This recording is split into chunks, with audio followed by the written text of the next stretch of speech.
Sunday, Sunday, Sunday, right here on twitch.tv/Echoplex Media. It's the Plex. 7 p.m. to 9 p.m. Pacific and on into red light.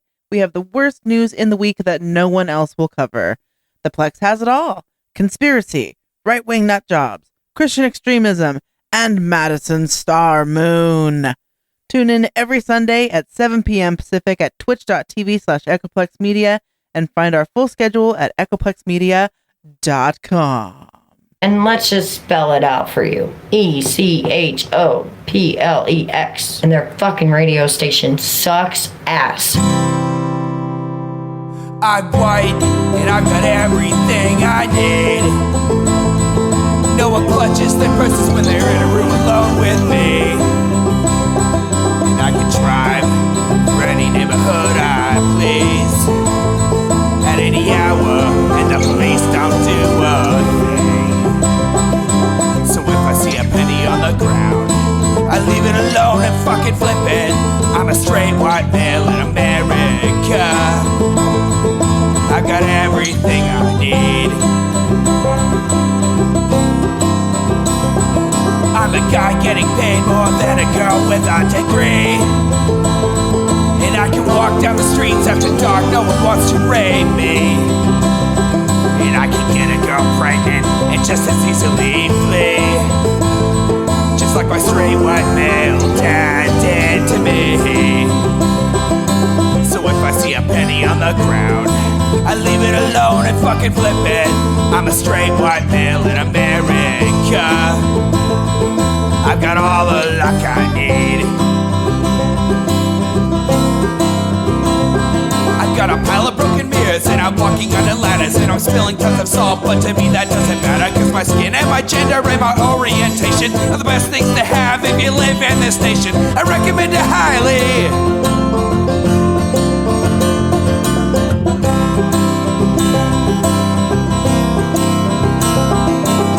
If I see a penny on the ground, I leave it alone and fucking flip it.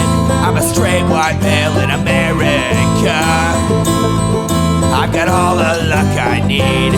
Shit's gonna work out for me, cause I'm a straight white male in America. I've got all the luck I need. All right, everybody, welcome to the Intellectual Dollar Tree. We usually do this show on a Wednesday at 7 p.m. Pacific, and we'll be back to that schedule next week permanently because I'll be in a new studio. There'll be some fucking climate change. Anyway, climate control. Also, there will be climate change, too. There will be climate change. In fact, the climate will change. It's like 10 or 15 degrees cooler where I'm moving than the hottest days here in South San Jose. Anyway, I'm Producer Dave. Find me on your grinder grid in the Blossom Valley area for another fucking 72 hours. And I am HK Perrin. You can find me on Mastodon at hperrin@port87.social. And that's pretty much my only social account anymore. Cool. Certainly not on X. Oh, I've been on X before, but it isn't the same as being on X now. It felt a lot better in the 90s. Okay, and the 2000s and the 2010s. So we're going to do something a little different tonight. I like to do, like, especially after the last couple things we've covered, they've been kind of like a trudge and like sort of like kind of in the weeds. But do you recognize this voice by chance, HK? Go into a hotel and whack off somebody. No, I don't. Well, her name is Kay Griggs, and she has a story to tell. Not only does she have she had a story to tell, and she told her story for fucking 11 hours. Okay. Wow.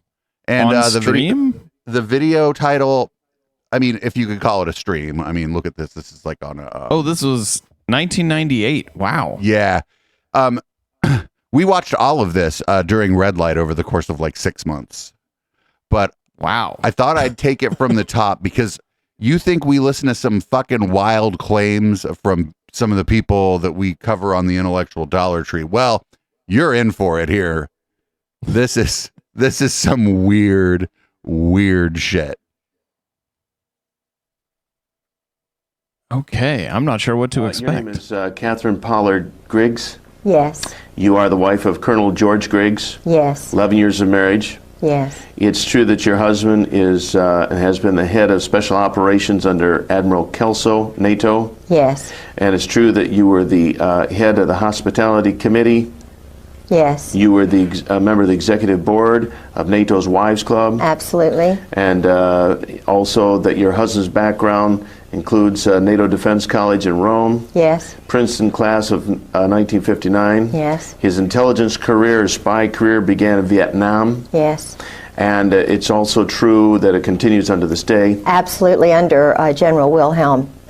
And that your husband was the liaison between the White House and President Jamal of Beirut, Lebanon, at the time of the bombing of the Marine barracks in Lebanon. Yes. And in fact, your husband was an alcoholic. Absolutely. And probably Incredible. is to this day. She just answers all the questions the same way, but don't worry, it doesn't take 11 hours to get where it's going, HK. Okay. Absolutely. And during these drunken stupors, he would, so to speak, blab on and tell you everything he knew about the intelligence community. Everything. Nothing was hid. No. It was like he wanted to relieve himself and unburden his heart. Yes. And so he told you everything that you now know about the Yes. intelligence community. Yes. And that you are talking about. And in fact, he told you that they knew the bombing was coming down in Yes. Beirut before it occurred. Absolutely. And also, by your association with him, you have come to understand and know, this, as shocking as this may sound to the people who are viewing this, that the United States military is literally run by sexual deviants heavy on the homosexual side. Truly. And that the... Okay. This is good. in the United States military... As a people means like of Jeffrey mind control? Yes. Do gay people have mind? Dave, do you have mind control? I mean, they'll get into it, but the idea is more like the blackmail, which, by the way, is one word. But I'm assuming, he outright said it. Homosexuality is what they're talking about here. As if, labeling it sexual deviance wasn't obvious enough what people like this are talking about. Yep. But I don't understand what they mean by mind control. So, I get that they hate gay people, but I think whatever. They'll get into some of it. This is 10 hours and 50 minutes. We're obviously not watching the whole thing. And a host of other people who have a sexual deviant background, primarily homosexual. These individuals are actually sought out by people within the military, the Army, for advancement into intelligence type work because they are so easy to control. Yes. And homosexuals are the easiest control because of lack of ego. That was the first thing you noticed about me, right? So wait, they're saying that homosexuals aren't the ones doing the mind control. They're the ones being mind controlled. I think it's like in an MLM, it's like you eventually go from being the victim to being the victimizer.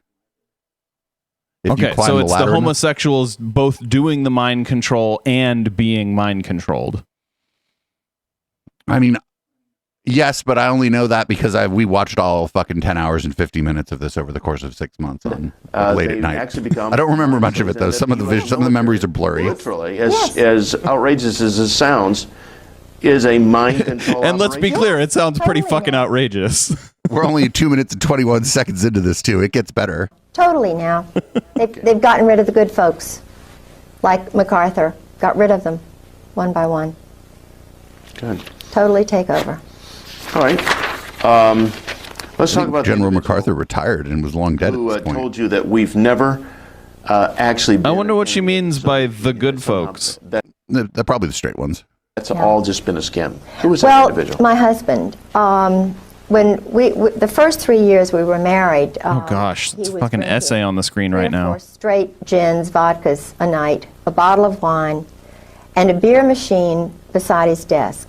I only knew him 2 months before. By a beer machine, she probably just means a keg, right?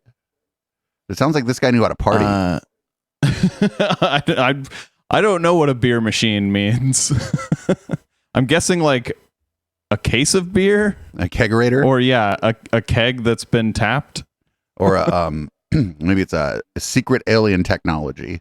Or he asked me to marry him. He'd been married maybe it's before, alien beer. and his first wife was a total alcoholic. Now, someone would ask, why would you marry a man after knowing him only 2 months? I'm a strong Protestant Christian, and Some people would ask that, wouldn't they? Not the Seems interviewer, crazy though. to marry someone after knowing them 2 months. Seems absolutely crazy. Oh, don't worry, Kay Griggs isn't crazy. HK. Predestination, Scottish grandmother, and I was working as assistant director of the Chamber of Commerce. I had a brand new, relatively new Saab, my first car. It was an 83 Saab. I bought it secondhand from somebody who's 84. And my husband was driving. The two faces of George Mine was a Bush. turbo, his was not.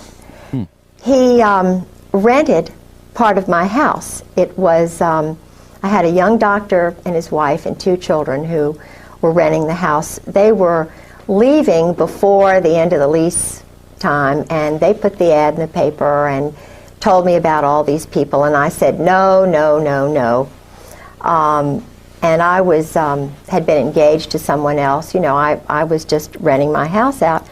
And they said that there was this man who had a dog and a mother-in-law and a son, and was a widower and a Marine colonel. Well, and had a dog, and I said, no, absolutely not. So the point that I'm trying to make is that he was someone I was not really, I didn't cotton to. He sort of acted like a robot. He was very clipped, and I didn't want to like him. But when I heard he was a Princeton graduate, I always thought that was kind of great. When I heard he spoke fluent French, and I speak fluent French, when I found out that he drove a Saab, I drove a Saab. And when I Like, let's found get out hitched. that he went to the same Those are really school, weird high school, requirements that for a my uncle had husband. gone to, was in the same eating club at Princeton that my Uncle Ben had gone to.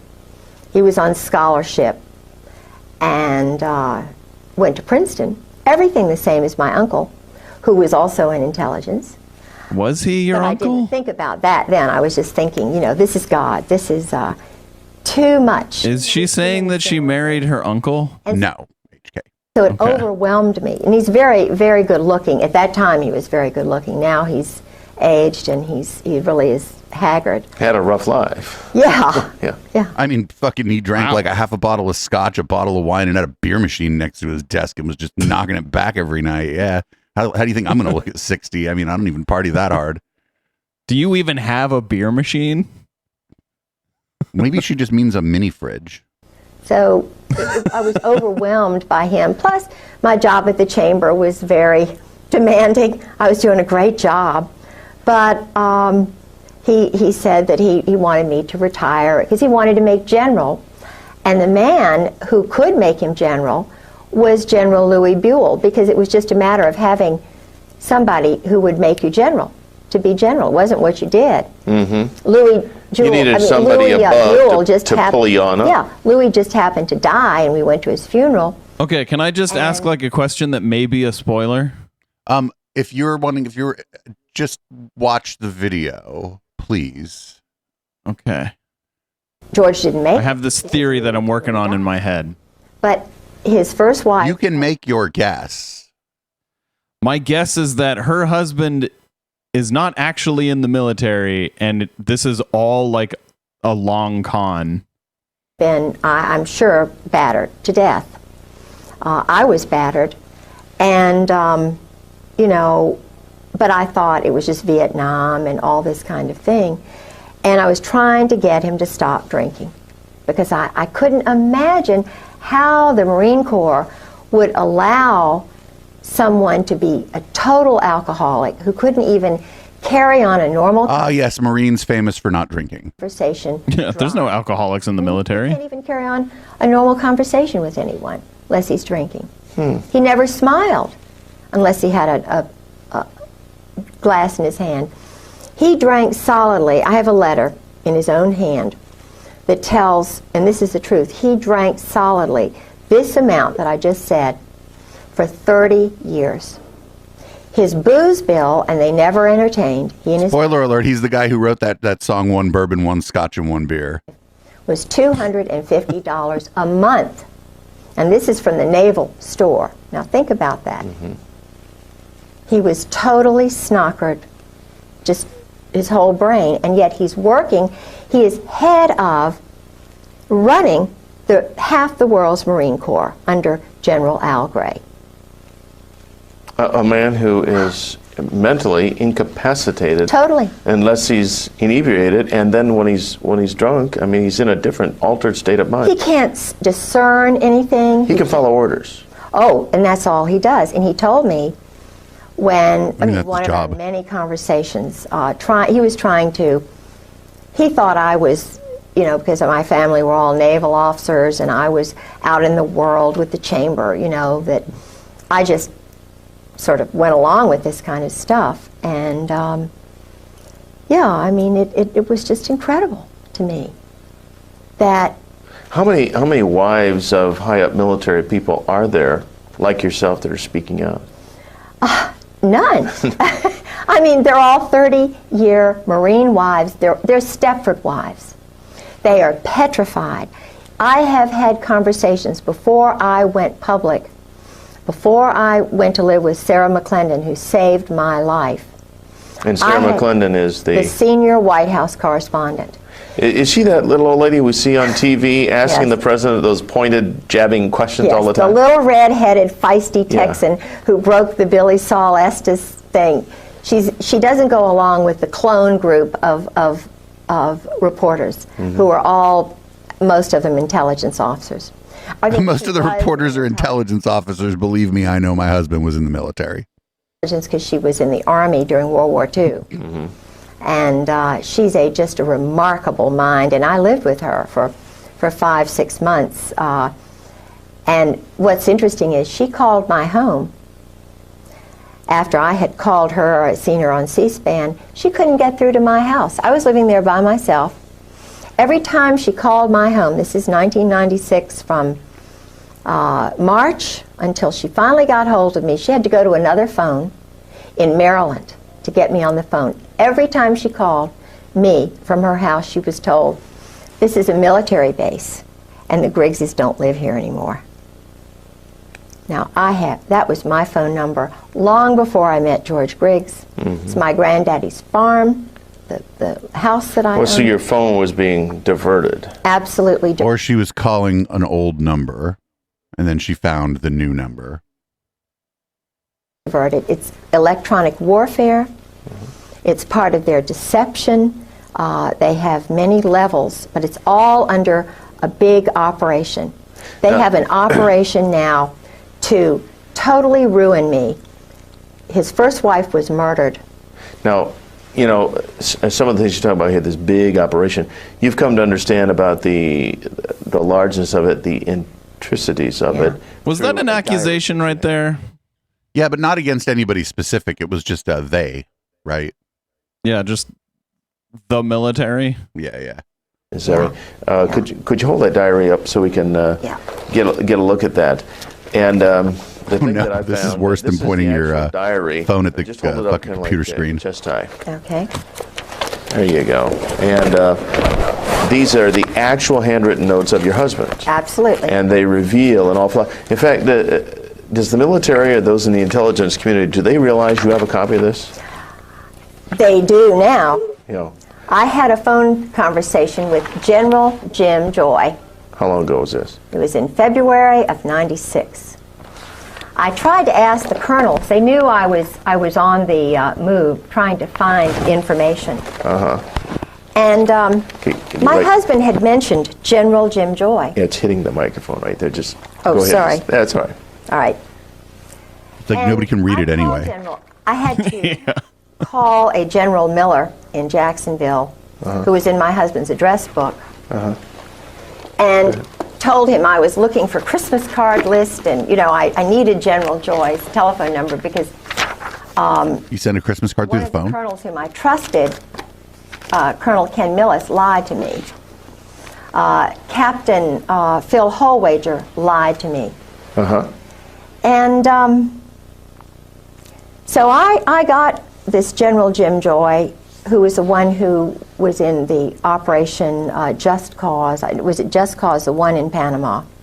He was in charge of all the psychological operations, the booming music that they hit Noriega with, the chasing him around, the same stuff they did at Waco, too. Of course. We'll get to that in a minute. Yes. Okay. That's General. She knows all Jim about Joy, Waco, too, who was I think. behind Waco. I see. And General Carl Steiner, the Snake, Okay. who tried to steal Desert Storm away from Schwarzkopf.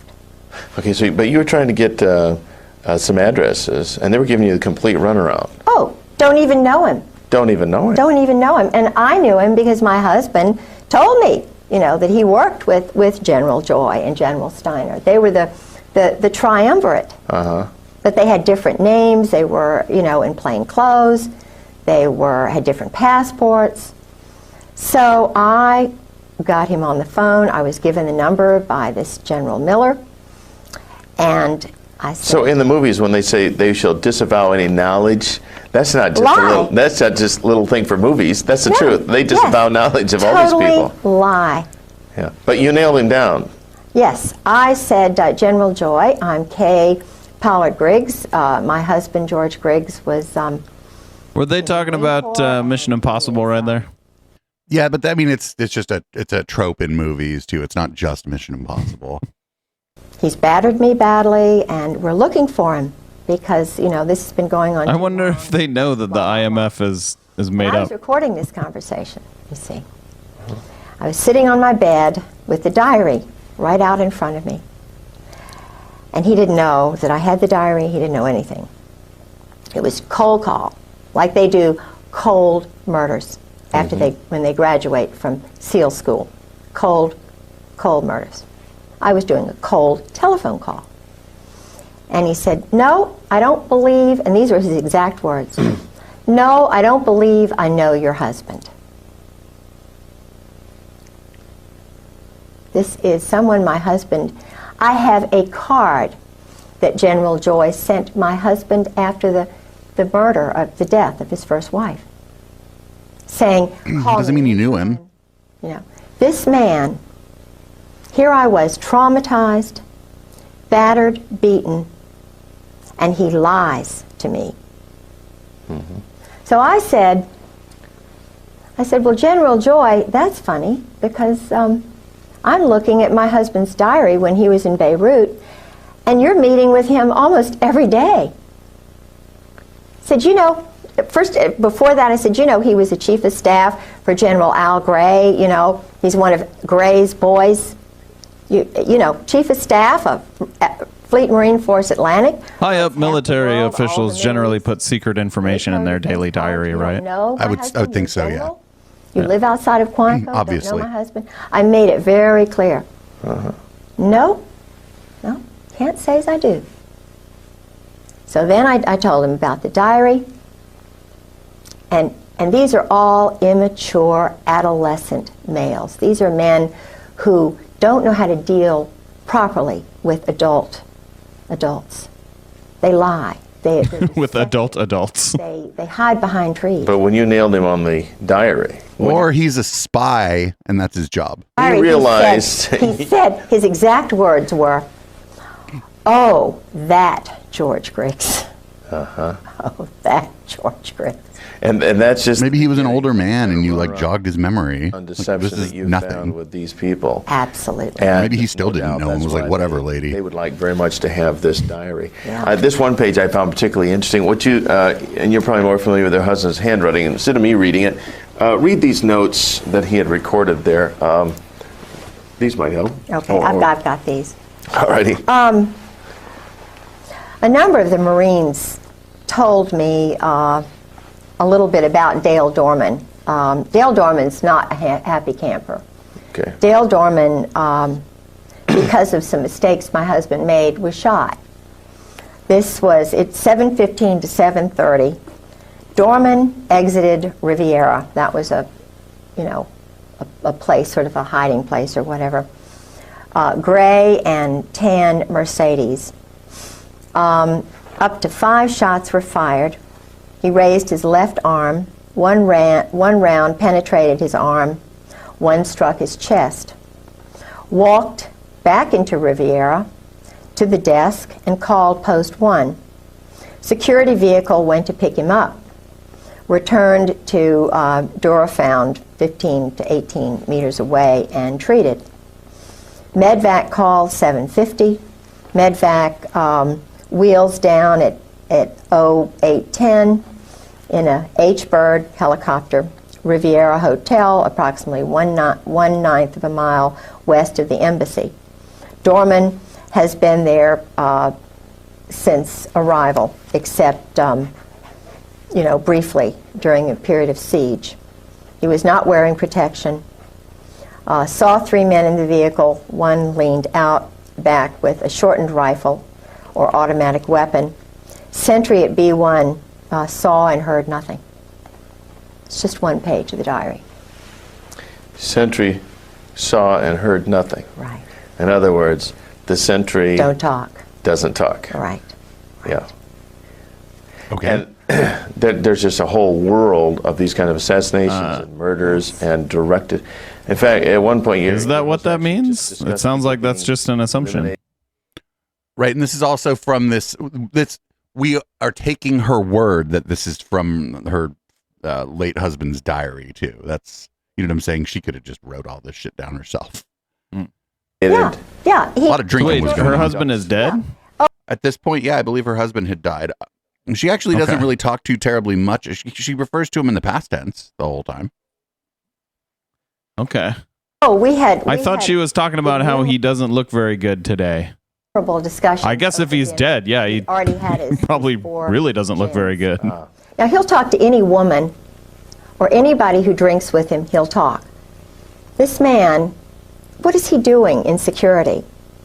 You know what I'm saying? Mm-hmm. When he was at NATO, I'll get right back to that. But when he was at NATO, and he was the head of special operations.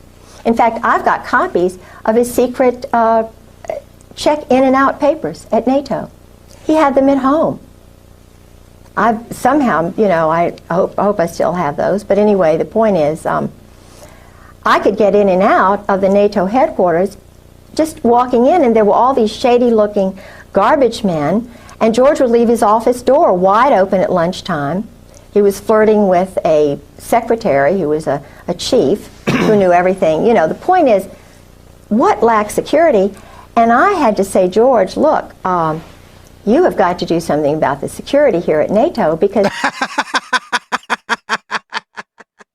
She showed up at NATO and was like, I've identified all the exits. I see all the cameras. I've broken through your security system. She's fucking Michael Weston from Burn Notice and shit. She's like, I got into your office. If he did in fact work for NATO, he might not have been at a secure facility. He might have just been in an office building.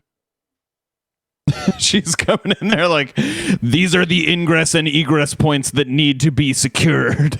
And he's like, we don't do anything here that would need that.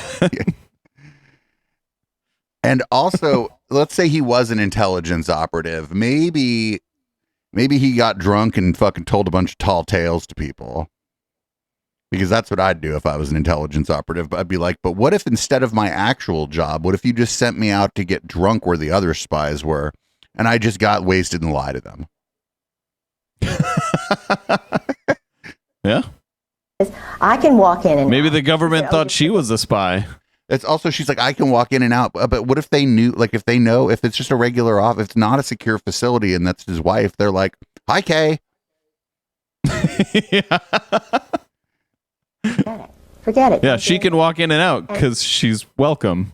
I'm a very demonstrative person when it comes to security and honor and integrity, and your word is your bond. My culture, my father, my people believe in, in this nation, in my state, Virginia, my people, my culture, my God. This is important. You don't just treat that kind of thing lightly. So I said to him, if you don't do something, I'm going to Landis Kelso. I was in the Wives Club. She was the head. And Landis Kelso is the wife of Admiral Frank Kelso, who's a wonderful man. honorable man, wonderful woman. So she's going to go to like another military wife and go, did you know I could just walk into my husband's office? And the other lady would go, okay. Yeah. Do you not want that ability? And I had great rapport with her. I sort of stopped an international incident. Oh, you did. The English and the British who were ganging up against the French, and they were over, something that was really minor, but it was huge. And she helped me. I determined that it was a problem, called her up, and she helped me, and we diverted and averted a major thing. So he knew what I would do, and I said, look, if you don't write a report and do something about this, then I'm just going to go to Landis and say what's happening. He's like, hey, don't let my wife in here anymore. She thinks she's a security expert now.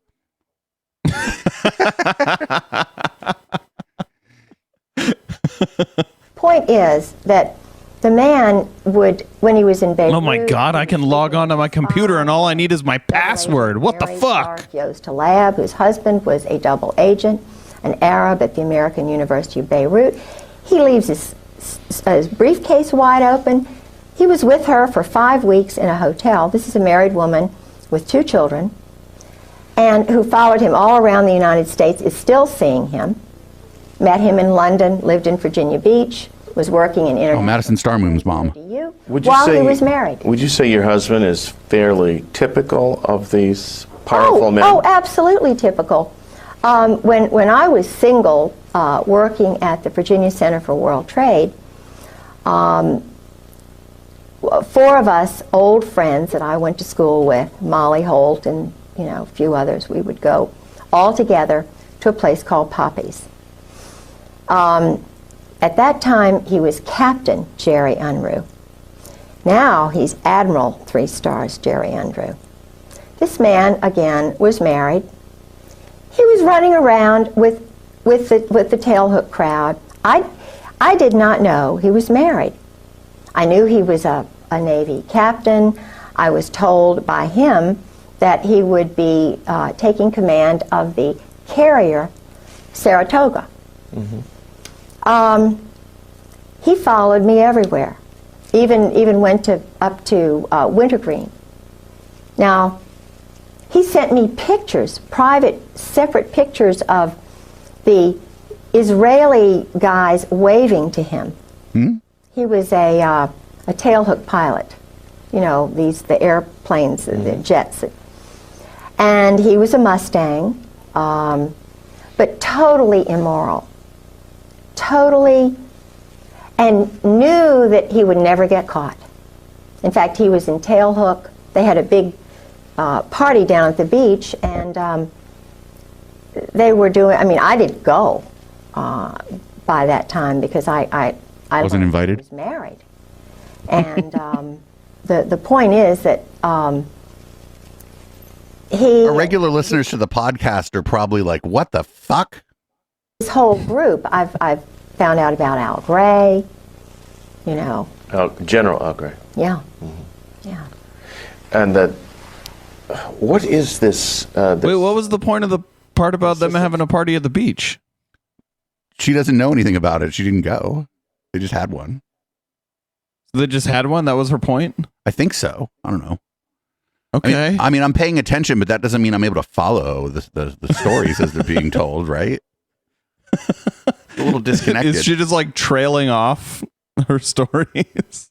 The thread of the sexual degeneracy and the homosexuality and just the raw, base nature that seems to be so prevalent. Have you ever determined what it is? Why? Well, it's a way to handle them, to control them. Years ago, you thought of people like General Eisenhower as an upright man. I don't know. I know some things about him. How far back can we go to where you find people that are decent and moral and upright? Right. Where you had real people who defended the Constitution, who had a feeling... Robert E. Lee was. Whoa. Nationalists and America first. You got to go back a good ways, probably. Absolutely. You see, growing up in Norfolk, Virginia, my whole family have been naval officers and also working. In other words, they would enter the service during a time of war of need. And then they go back. So Robert E. Lee died in 1870, and she was implying that he was the last person who cared about the country, or was one of the good ones. I guess is what she meant. Yeah. But he actually got his ass kicked by the good old U.S. of A. If I read history correctly. Yes, yeah, he was a traitor to the country. Definitely. But she's saying there's no one that's been in the military since 1870, and this came out in 1996, right? So it was over 100 years later. Yeah, I mean, I'm not sure she said that, but she certainly picked an odd example. You know what I'm saying, of one of the good ones. She picked a very specific example, and I think she knew what she was doing. Being husbands. I had a wonderful father, wonderful grandparents, wonderful family who put their family first. Well, they put their God first, Christ, and then their wives and their sons and their children. This is the way America was built. Now, these generals in the Marine Corps and Army. I thought it was specifically not the way America was built, to put God first. In fact, the First Amendment says that it's not the way America was built. Now, these generals in the Marine Corps and Army, they don't look at it that way, according to my husband. They are ordered, my husband being chief of staff, told his men it was like this. It's the Marine Corps first, the brotherhood, the cherry Marine, the bonding that goes on. Mm-hmm. The Marine Corps comes before God, before Jesus Christ, before the country, and then it's it's whatever the religion they have. I don't know, because my husband is not a Christian. He's an existentialist. And most of these guys are. What is an existentialist? Well, it's not a Christian. I'm not going to... I don't think that's not important to the story, HK, I promise. Al Gray is. Okay. Krulak. I think his wife goes to church, but their God is this brotherhood. The brotherhood, and it's very German. It's very. Does it have Masonic leanings? Oh, absolutely, Masonic leanings. In fact, the admiral who was the last admiral whose car my husband bought, he was very impressed with this Norwegian admiral. They're all Masons now. Mm-hmm. Not all Masons, but this brotherhood, Opus Dei, if they're, or the mob. I mean, the one thing I've been able to determine about the current Marine Corps, the Marine Corps that my husband came in with, Gray, Reap, Sheehan, they're all mob. No, you see mob. They're all the mob? Mafia. They're all mob? Mafia, right. Yeah, they're mobbed up. They're also Freemasons and but wait, HK, there's more. Right. And there's Brooklyn, New Jersey. Okay, is the mob and this military bunch, they're one and the same? The Marine Corps guys are the hitmen, and they are mercenaries. They'll work for anybody. You think the Marine Corps is under the Navy? No way. They can. The Marine Corps is mercenary hitmen, mobsters that work for anybody. That's right. Colonel, okay. And if the Army colonel meets a Marine Corps colonel, the Army colonel is superior.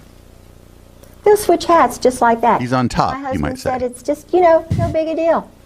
I'll go work for the State Department. I don't really. The Marine Corps is just it's like a smoke and mirrors thing. And they're run out of New Orleans. 4th Marine, Oswald. I mean, they are not on his level. He said, we've never been an enemy of the Soviet Union. They work with these communists.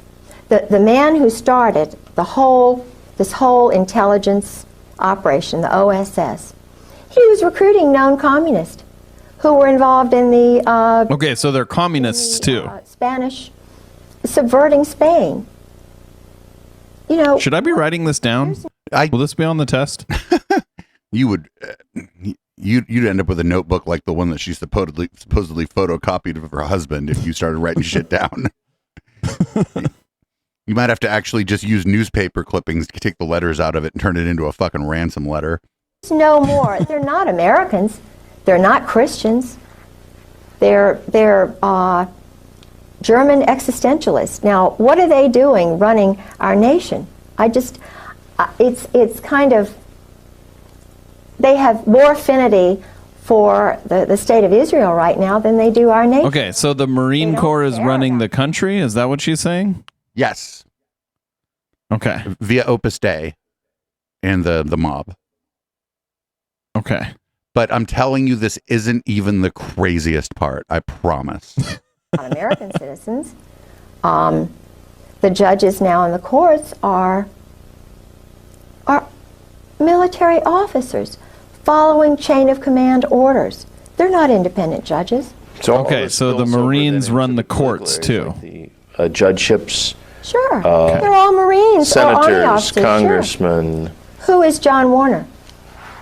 A Marine. Who is Chuck Robb? A Marine. They control the powerful committees. Dick Davis, Lieutenant Governor of Virginia. That's a great name. Marine. His wife was, I hate to say it, well, everybody knows, in Norfolk, a prostitute. You know, Martha was a wonderful woman, I'm sure, to him, but they were involved in organized crime. Now, I don't know. I know the present I'm fine with someone being a prostitute, but I'm not cool with someone being in the mob. Does she have proof of that? These people are probably all dead, right? An Army officer. Okay. He takes orders. So the question that all of us wives are asking now is, well, who gives the orders? If they're told that we, the wives, are enemies, how are the sons going to grow up? If the mothers who are teaching them truth are lied to, and the husbands are told, ordered by the likes of Al Gray, major homosexual, when he was in the, I shouldn't say this, but it's true, when he was in Marseille, the boys are called Gray's boys. He never married. Okay, the boys referring to everybody under boys, him. Everybody under Al Gray. And he had a separate organization while he was commandant that was a contract organization. She said major homosexual. That's a new rank in the Marines, actually. Okay. Like a major general. On people. Yeah, like you start out as a private homosexual, and then you work your way eventually become a major homosexual. That's definitely correct. Okay. Corrupting them. Now you're catching on. People. So that he would have something. Is there a captain homosexual? So that they would use all the captains are homosexuals. That later to control and manipulate them. It's like what happened to Newt Gingrich. All of these guys, like Newt That sounds like a superhero. I would totally read that comic. Captain Homosexual. Who've gone through the sweats, like Cohen.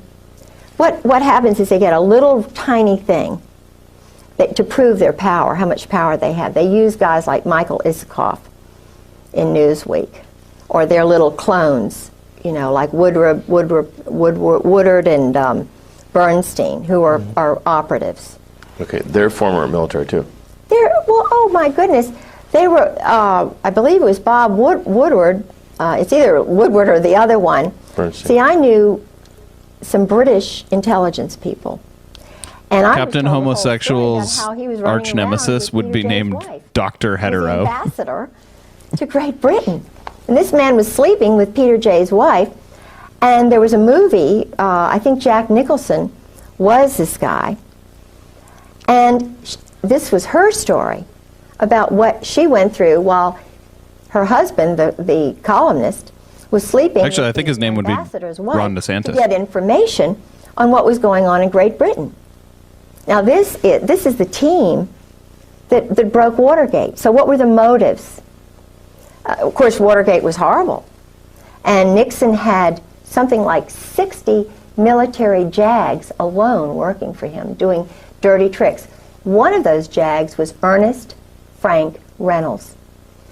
Changed his name to Ern Reynolds. He came to me. I was farmed. Tim Hunter. I mean, that just sounds like a intelligence nickname. army operative, Yeah, it probably is. came to me with this story Okay. about, hard luck, Saudi Arabia, and I was in the Army, and I have this friend who can help you out with your legal case. He's a really good guy, Ern Reynolds. And if you meet him, I know he'll that do Robert some legal Best work for you. So changed I his name to Sarah, Bob and Best. I didn't have Why are you any trying to money in hide, my wallet, Robert? But I took the little, the train into Fairfax. He met me in his Volvo station wagon with his jacket on. I didn't know what the big 4 meant on his leather jacket. And he took me to his And what did it mean? 4th Marine Oh, okay. Yeah. All right. operative. And he had the most fantastic What does that mean? See, I'm a big book person, and I love, reading history and everything, and I'm impressed by She likes history so much, she's inventing it. read who are intelligent, who are wise. You have a master's yourself in. Scottish history and undergraduate in Virginia history. Okay. I worked on the Dunmore papers. I studied with people like Ian Cowan and Geoffrey Barrow and Tom Devine. These are scholars in Great Britain who are experts on the Reformation, and my interest was Mary Queen of Scots at the Reformation, and also Lord Dunmore, who was the last royal governor of Virginia, and I was working on the Dunmore papers too. I see. So you had an interest in, this guy's layout impressed you. yeah, He's yeah. a real intellectual. Yeah, and he was divorced, a sad story and everything. Worked for the Justice Department. Was supposedly a whistleblower. Supposedly a Christian. So this guy's really going to help you out? Oh yeah, oh yeah. Boy, did I buy into that. It's like She got scammed by a lawyer. To help you. Oh yeah. So I caught him sneaking around my house at 2 o'clock one morning.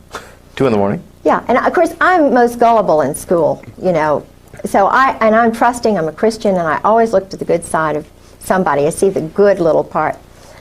It took me about 3 times. The guy had my original documents that had just been... You got scammed 3 times by the same guy? Well, she said that she caught him in his house 3 times, HK. She caught him in her house 3 times.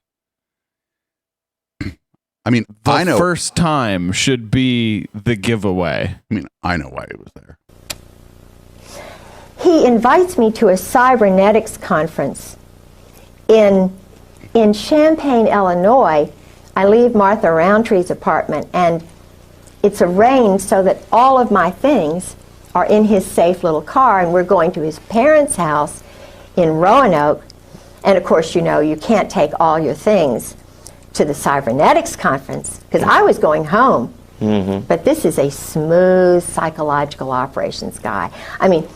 He is doing psychological operations on a woman in Champaign, Illinois, who is the lover of a German spy.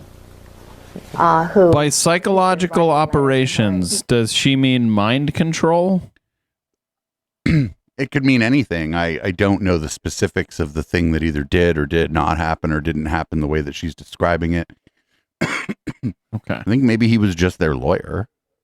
He's showing me these letters. The guy's perverted. He's writing Susan Parenti these letters, like invading her mind, and, why are you... And Susan's written him 2 letters or 3 letters. She's very beautiful, and he's got pictures. But he's sharing these letters with a group of men, 7 men, one of whom is head of intelligence, is head of computers and the intelligence for the Army, Ron Jarmuth. Now, Ron Jarmuth comes right out and says, I'm an anarchist. His family are New York, old Zionist Jews. He met his wife in, I think, in a kibbutz. He's a nice, personable guy, but when you say to somebody like me, I'm an anarchist, just so blithely, and and he's always over at Ern's house, And Ern's got a picture by his bedstead drawn by a man who's a known homosexual whom he met when he was at the University of Virginia, who was the chaplain at Hollins College, whom my best friend was there. And she said, he's a well-known homosexual. And I'm thinking, what is a picture of Ern Reynolds doing being painted when he's young by this known homosexual? And then I find out that the man who enlisted him in the Republican Party, he was doing dirty tricks for 7 years for the Republican National Committee. I mean, dirty tricks. Underneath this man from West Virginia who was a homosexual and left all of his money to Ern's son and took his son on a trip. Now, and Ern is she says known homosexual as if she's saying like a known burglar. Right, but I mean, like the things she's talking about happened like prior to this too, and this is like in the 90s, so there weren't a lot of out people, especially not in the military, I don't think. So this is and not especially, these are Republican operatives too, not a lot of out people in the Republican Party at this point, that's for sure. Her stories are, you know, she could go a little easy on the homophobia though. She could. But I doubt she has the incentive to. In the Episcopal Church, he's got might make her look reasonable. That he meets with at the seminary.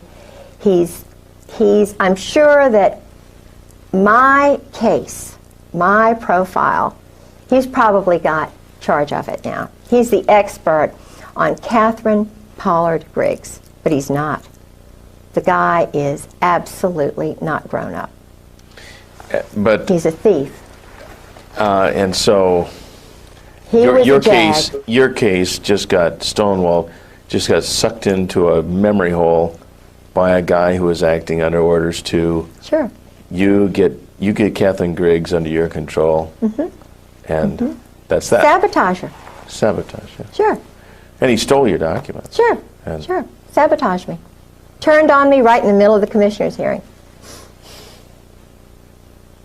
Laughed at me when I cried. You know, this is a guy who hates women. And hates women or hates the you? Interesting thing is I went to his family home, and he had because last time I checked, the only person who was every woman was Whitney Houston. And he told me that his father battered his mother. His father was in the Marine Corps, and there was a picture of Chesty Puller in the basement. Well, that fits the profile, though, doesn't it? I mean, if his father battered the mother, which he grew up in this dysfunctional environment. Totally dysfunctional. So when he hit the military, or he was noticed... Did she just do gummies? Or whatever, maybe. So here's a guy... A little bit of coke in the gums. Mind control. Sure, he's to got... be developed. Yeah. I think you used the term for budding. He was recognized as a potential bud. Yes. And he's moving up the ranks. His roommate was from New York, was a Zionist, and he was an outcast at the University of Virginia. That's a great little chyron at the bottom. Why would he be an outcast? He felt he says was homosexuals are seen as the easiest mind control subjects. And I don't know this man who was the homosexual from West Virginia. And we had to go by through his town, and, you know, the guy died. But this homosexual was a friend of the homosexual at Hollins, who was a chaplain there at Hollins College, whom I met. We had lunch with him one day. The father had the picture of Chesty Puller, and so forth. Well, Ern, I knew he was trying to sabotage me, and so forth, because I had already had Alexander Robinson come down from Princeton every other weekend, my husband's teacher, who was also a Marine, whose family brought over the Saudi royals, who was one of my husband's teachers, and I caught him walking around my house at 2 o'clock in the morning. I overheard him talking to my best A lot of friend's people mother walking around saying, her house at 2:00 in the morning. just, you know, Gee, why do you think this? Never mind. undercutting me. All these men walking around her house at 2:00 in the morning. Pay is just under so Were they much putting on their stress, shoes? You know, and he's a very handsome, very dignified guy, you know. Went to Columbia University, was in Algeria, that area with the Marine Corps. Then went into the boys' school, the Hun school. He's an intelligence, without a doubt. His brother-in-law was Bill Eddy, Colonel Bill Eddy, who was I believe it's the brother-in-law. I've got to get his name. There's a full transcript of this 11-hour conversation. Eddie, and it's Bill. Imagine being the one who had to make the transcript. As the translator for the Saudi royals during the Roosevelt administration. And the Roosevelt, the New York crowd, was trying to steal all of those countries away from Great Britain. The Balfour Declaration had sort of come in, and there was a guy named Moose, not the present Moose, who has the Africa desk at the State Department, who's an African American, but this was a guy named Moose who helped the State Department steal Saudi Arabia away from Britain, because Britain was allowing the Saudis to be Saudis, you know, to keep their religion, to keep their culture. Right. They were not trying to kill people right off the bat, you know. So George is part of that OSS crowd. And their stock and trade is just murder, assassination, Absolutely. creating conflicts, phony baloney wars, Yes. conflicts, Yes. for the purpose of making Selling weapons. money, Drugs, drugs. controlling the drug flow. Now let's talk about the drug. Now they're flow drug in the dealers, United too. States. Yeah. Based on your conversations with your husband, I met drug lords through him. such as I met the head guy. See, George was telling me everything. First 3 years of marriage, it was just like, you know, you're with me, gal, because he was so used to talking to Mary Halab and Anne Bouchou. Yeah. You know, the group partnerships with sex and all this stuff. And you know, I'm a pretty loving woman, and I'm fun. I was then. But you're not into swinging. No, I'm not into and swinging. swapping husbands and No, wives. and George was into swinging. He and Sue and Nancy and Jim Earl. You know, I mean, Wait, which one is her and I heard about husband? that. George. Okay. Colonels. And one named But then your husband also would tell you that this is just life the way it is Oh yeah. in our crowd. Oh yeah. This is All it. these generals, admirals, colonels, all these people. Yeah. Uh, Men it's- too. Yeah. You know, So, but he was. I'm pretty sure her husband didn't like having sex with her. I'm trying to. I think remember I've what pieced we that wanted together. was- I'm pretty sure I know why. that I was going to say, and I remember. Do you think it might have anything to do with her finding strange men in the house at 2 in the morning? Yes. Anyway, I can't remember. oh, he's talking about the. Actually, even crazier men known to her. Yep. they're into making. money. And all of the drinking makes a whole lot of sense now. Oh yeah. You know, the beer fine. machine. My people are a drinking people. all these drug. I too would own a beer machine if I had to be married to her. And hide who I was. Or just without the second part. Even. Oh yeah. Either way. Fahim. As if they were just business partners. Oh yeah. Well, he told me what they did. He, you know, Fahim was a colonel. He's in the diary too. But George said what they do is they nurture, they cultivate the sons of prominent families in all. The State Department finds them. They're called rising stars. Yeah. And Cultivate with mind control tactics to mold young boys' personalities to turn them into very corrupt adults. Yeah, the chyrons on the bottom of this, a lot of them are kind of bigoted, but then some of them are just like, what? Like, why is this so crazy? I mean, I understand that this is bigoted, but also it's just totally fucking nuts. Jews, they turn them, they bring them in, they rope them in. If they're alcoholics, give them more booze than anybody. If they want women, they find the women, they turn them, and then let them know if they ever get in any trouble, come on over here, we'll take care of you. Well, Fahim had come on over here. Things were getting hot in Beirut.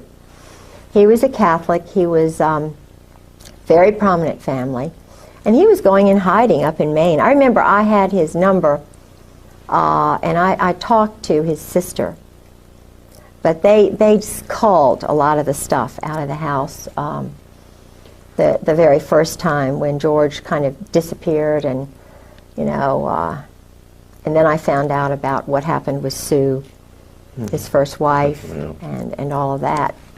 Well, now, did they? Did you come to learn how drugs actually come into the country? Yeah. I saw a news piece one time where a pilot who was in prison alleged that they actually landed on military bases with huge planes loaded with dope. This is how they all brought them in. The Norwegians, the Brits. The drugs, you see, they would come down through Burma, Turkey. They'd come through the Bekaa Valley. The banks were in Beirut. They were in Panama, Mexico, in St. Thomas, after, the laundering of cash. You see, cash, that's why some of the banks in New York, you can very easily find out who the drug lords are. Barry McCaffrey, I saw him 2 weeks ago, and he said something he let it slip out. He's an Army general, He said, we haven't done any more or any less in the last 5 years. Now, in terms of the war on drugs? Yeah, no, they're just holding it. The word he used, I think, was holding it. It was a word that you could tell they'd used in briefings. They were the guys who were doing the drugs are military officers. In fact, doing the drugs meaning controlling them. The flow. Oh yeah. In fact, Probably also doing them. His best friends, Colonel Ray Moore. I suspect that Ray Moore was from the gang, the ghetto area in California. The ghetto. His wife was a very good friend of mine, Charlotte. She's dead? No, he is. Oh, he is. But when George would sort of disappear. Your husband? Yeah, all of a sudden they would appear and be in the house. Calm me down, take me over, exercise, do all this mystical stuff. Mystical stuff like exercise? And it was really funny because they came back from Mexico. And George just happened to disappear, and they were right there, Well, Ray Moore... So were they like running cover for George? All this stuff I knew about... I think so. Okay. His background, and I started thinking, what's going on in Mexico? Why the heck is Ray going down to Lake Chapala? And he would talk about his day. His day would be going out with the men, playing golf, going to this spa with the men, They were doing deals, going to Guadalajara. And there would be Tom Reap, another former chief of staff for Griggs, going to Mexico. There would be Ken Millis, another temporary chief of staff when George's wife's funeral took place. There was Ken Millis. Now these are guys who are part of what we call the Brotherhood, and they're all going down to Mexico. So what's going on in Mexico? Ray's one of these guys who wants to sit in the sun. He doesn't want to go down there to Mexico and do all that stuff, but he did, and he got Mexico cancer. Famous for not having sun. And another guy got cancer all of a sudden, right after he got out of the Marine Corps. No, not to diverge from what we're talking about right now, but Did your husband ever tell you anything about any disease warfare, like giving people sicknesses and? Yeah, that's part of. He called it ABC, NBC. It was something like nuclear, biological, chemical. ABC, atomic, biological, chemical. They call it biologicals.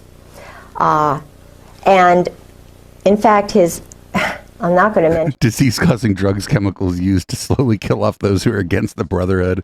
That's fucking crazy.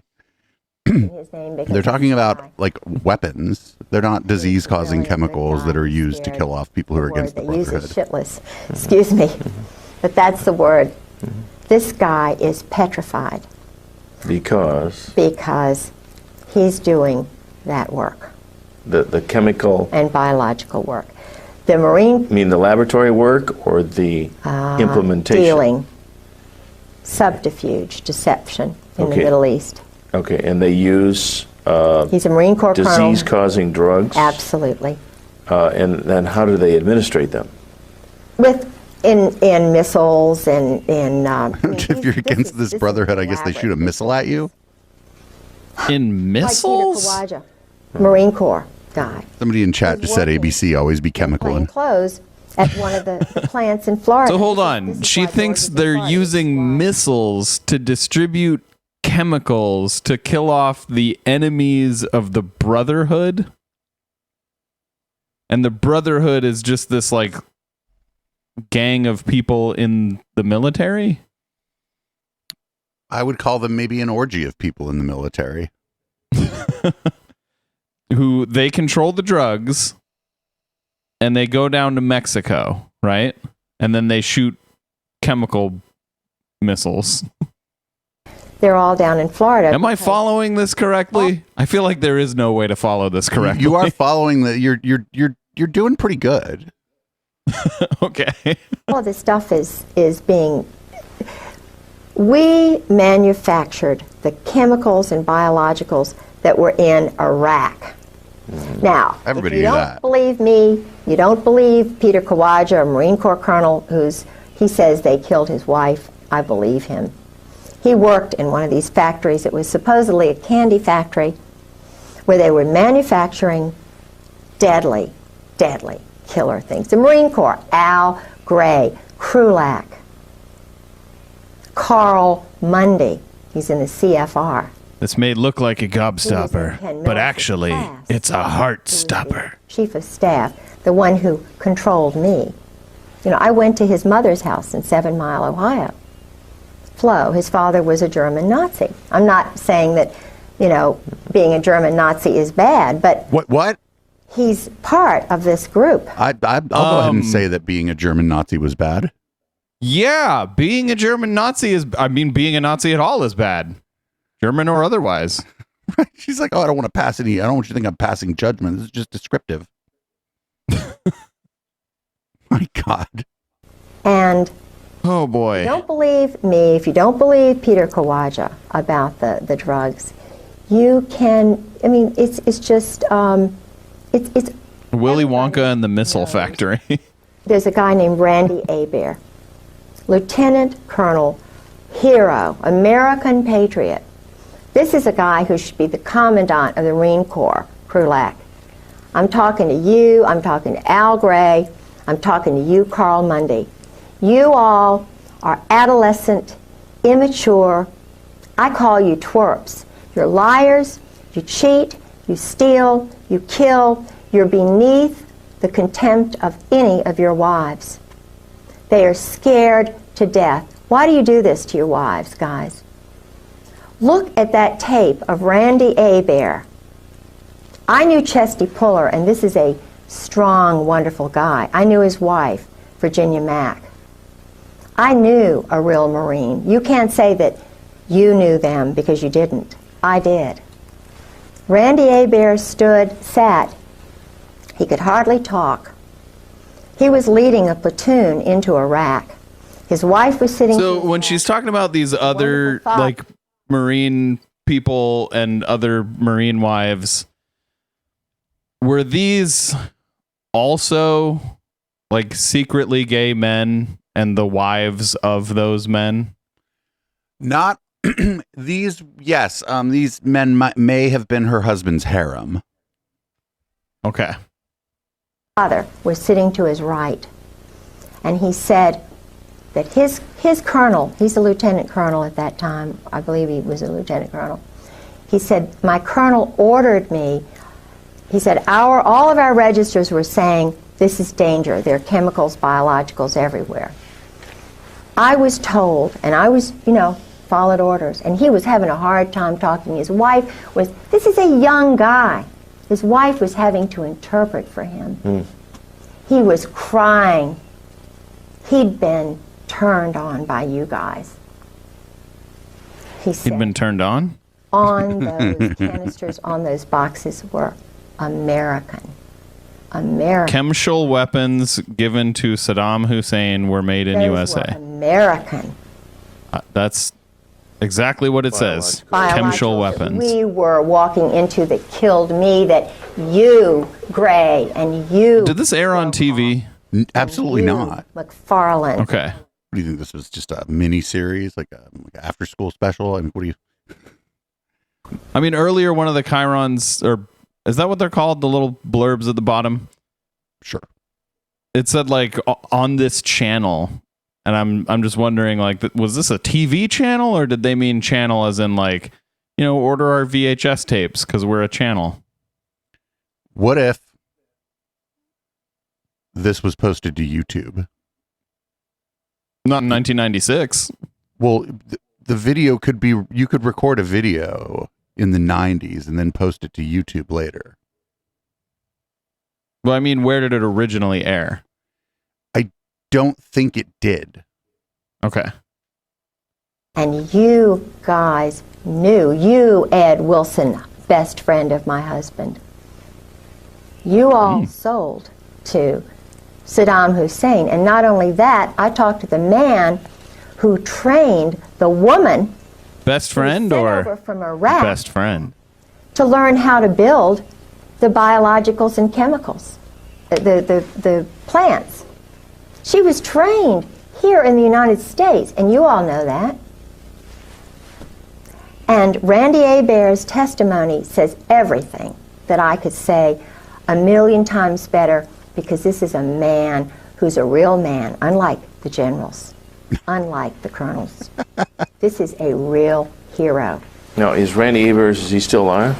I don't know, and I hope and I pray to God that he is. Because this is the man who should take over our Marine Corps, or his wife. What are your that's why they qualifications don't for have taking any over the women. Marine Corps? I'm married to someone in the Marine Corps. Or his wife? Special operations. Take over the Marine Corps or his That's wife? why they don't have any African Americans. They're too honest. That's how I understood that Strongly sentence. Christian. Now, the only guy I know who is involved is a homosexual. And his buddy is an Israeli agent. And they are lovers.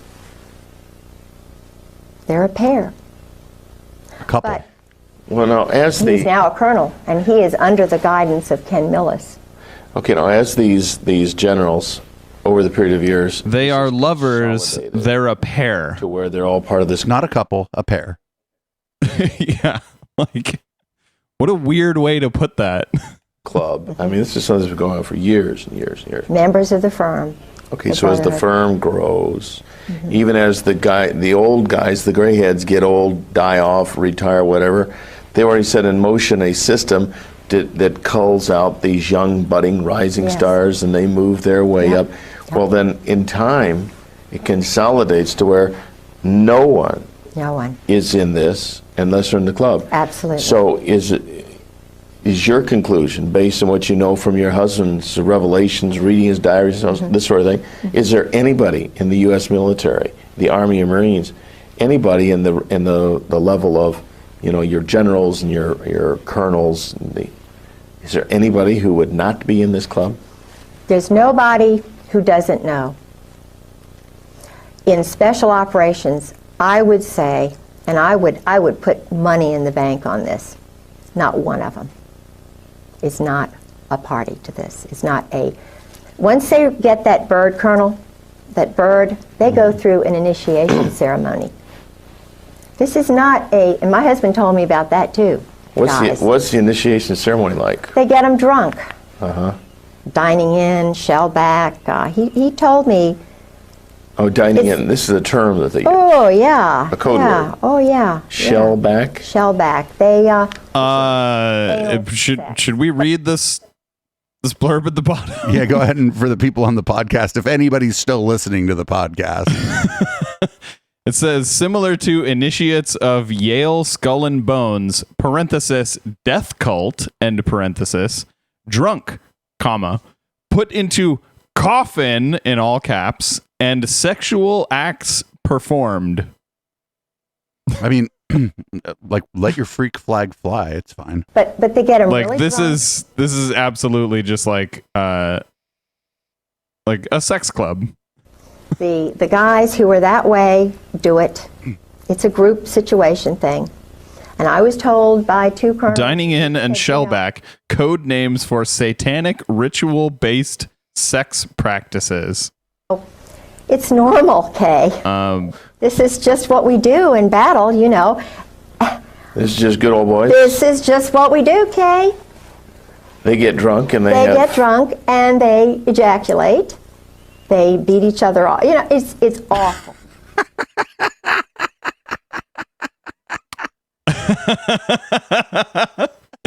It's just what happens.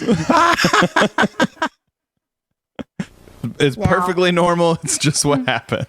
They get drunk and they beat each other up. I'm not God, and I'm not going to judge them and their souls. She is totally judging that. She is judging them so hard right now. She's judging everyone they've ever met, even if she doesn't know their name right now. The judgment oozing out of this woman's skin is so thick you could cut it with a knife. I mean, later on in this video, she does say, go into a hotel and whack off somebody. System. And when you've got the commandant, well known as a cherry Marine.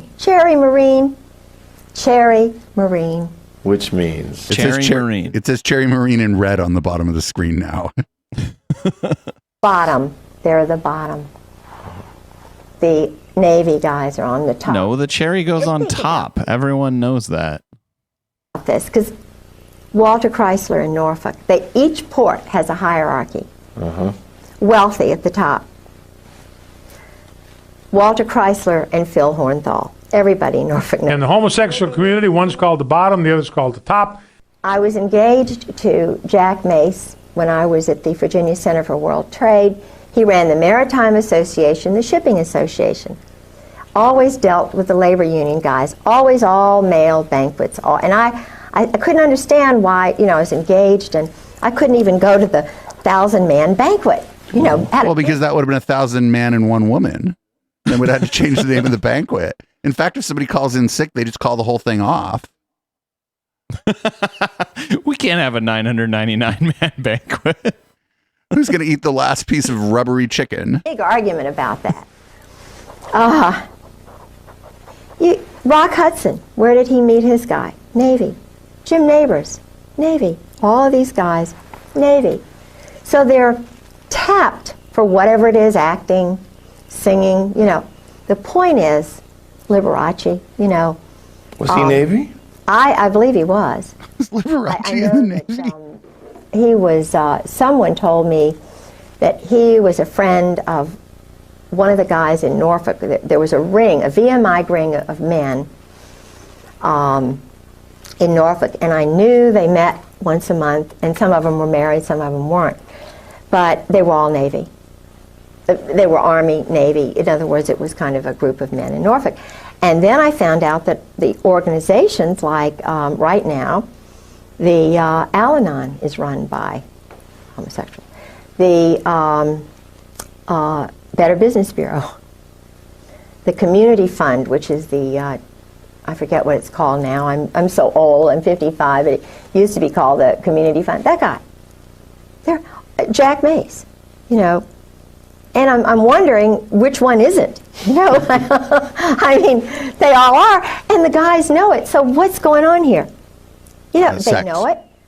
Old Dominion University, the Clyburn, intelligence family. He was well known. 2 reporters on the Virginian Pilot who do the very important columns and so forth. I mean, it's just, so I'm saying, who's making the decisions to do this? They're military. What is the reason behind it? Why do they keep the wives out of the loop? So when people suggest that the United States of America is becoming a modern-day Sodom and Gomorrah, absolutely, without this really is not just a broad generalization. No. That this somebody in chat said she's just speed running, outing everyone. Club, as it's grown over the years, and then placing and promoting the key people in every strata of life. Right, banking. Then the whole thing, not only the military is run by degenerates and top-heavy with degenerates. People who are moral. Top-heavy with degenerates. Yeah, that's pretty wild. I mean, there's not a whole lot of things that could make me a fan of the military, but if like everyone in it was gay, I would totally be a fan. Some people are more bottom than others. Supposedly the most important leaders who were picked out by Jerome Weiner, Jerry Weiner. I was a shill for that. I had, done a lot of great things at Old Dominion. They wondered why I did it because they don't understand Christians. And he knew I was a worker, so they hired me to go over to the World Trade Center, the Virginia Port Authority. I had an office in there.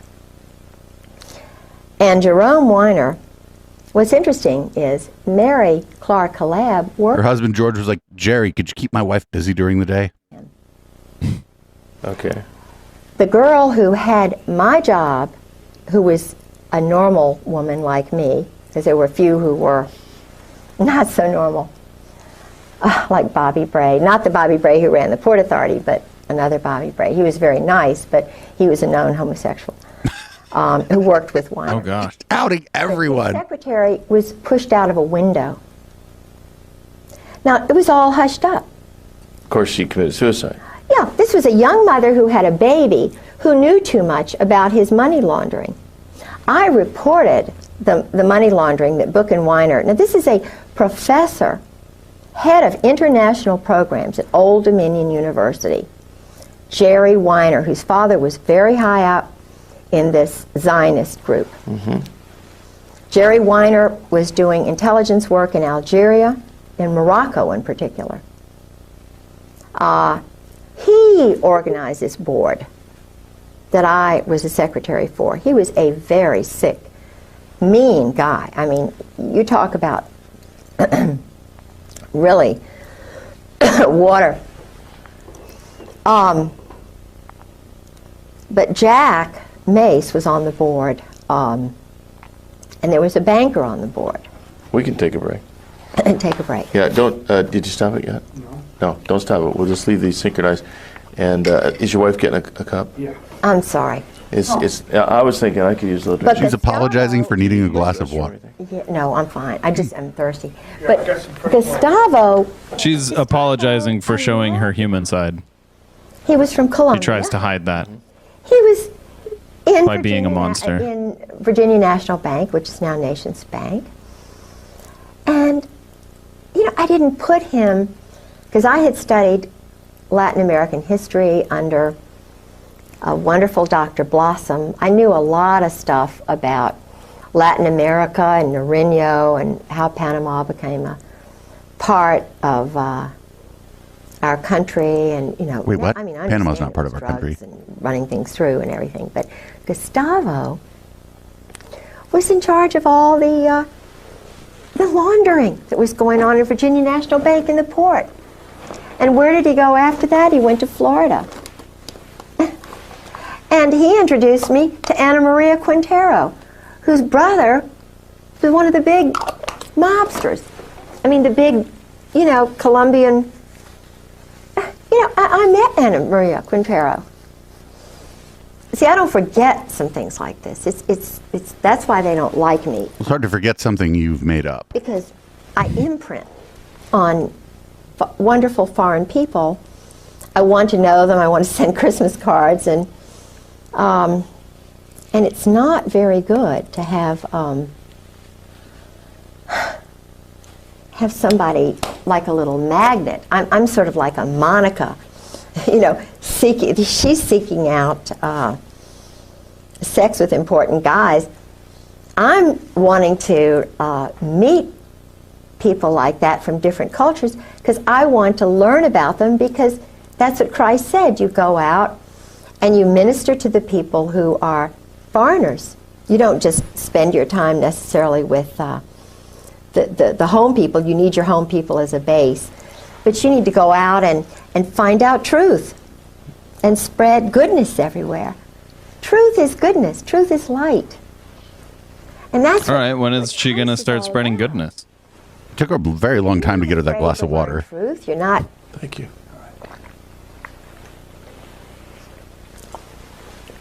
All these cathedrals. How far are we into this video?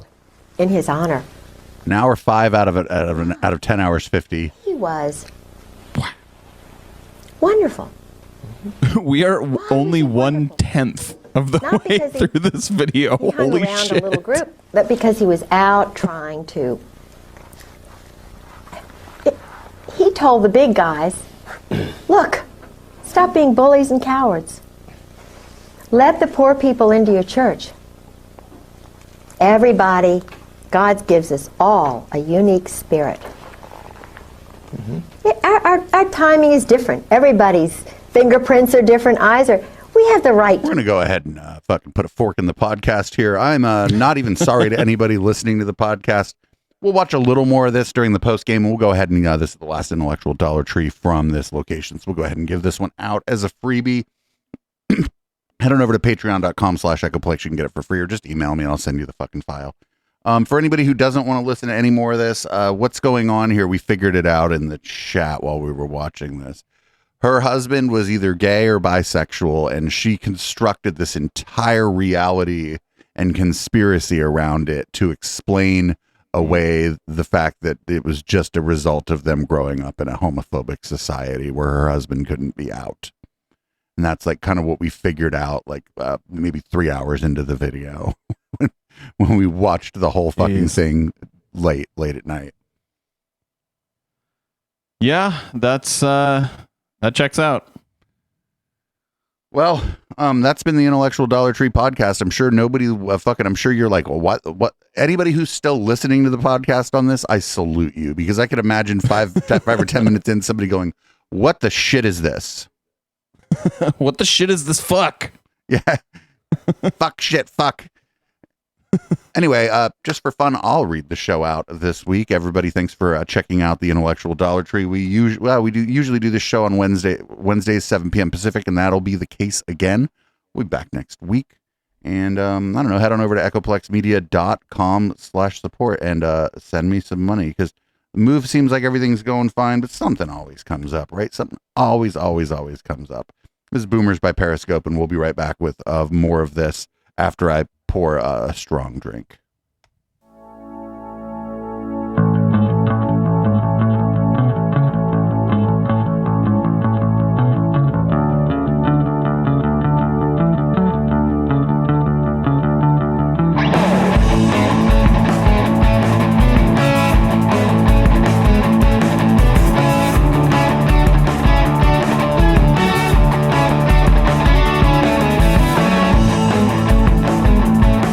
You were caught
into a hotel and whack off somebody.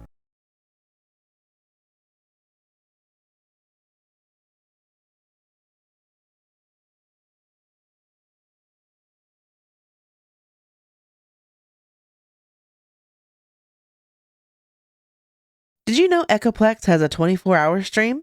That's right. Check out our 24/7 music stream at echoplexmedia.com/live or at eplex.xyz. Our huge self-submitted local music library plays the best tunes the Bay Area has to offer, and commercial free, well, except for ours, and even by request. Check out the player on echoplexmedia.com or at eplex.xyz. Bookmark it and enjoy it all day. Echoplex is very supportive of our local music scene, and we hope you enjoy the soundtrack they've so graciously sent in for us to play on our network.